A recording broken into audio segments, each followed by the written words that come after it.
Så er det torsdag i ugen før ugen inden jul.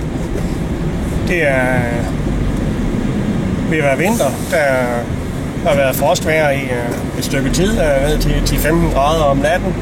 Jorden er stiv. Umuligvis blev det bedre i næste uge, og der skulle blive lidt tørvejr, men det er formentlig bare sådan, at sneen smelter, sådan at det rigtig kan få fat, når vi skal hjem og holde juleferie. Så, men det må vi jo se. Vi håber på, at vi alle sammen får en glædelig jul. Og ellers kan vi jo sige, at der for ikke så længe siden lavet en ny bekendtgørelse, der er blevet strammet op på det i forhold til rottebekæmpelse. Og det er rigtig godt.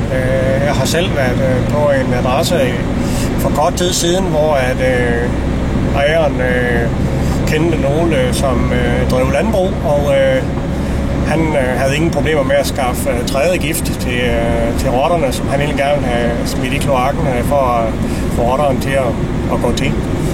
Det er lidt dårligt og lidt skidt for vores rottebekæmpelse, at man i landbruget sådan i grove træk har mulighed for at få det gift, man har lyst til. Der er ret mange af de der landmænd, uden at forklare det på nogen måde, som har været afsted på rottebekæmpelseskursus, tror jeg ikke. Så det er helt klart ikke de rigtige til at bruge gift, og slet at bruge trædegift, som er ufattelig giftig.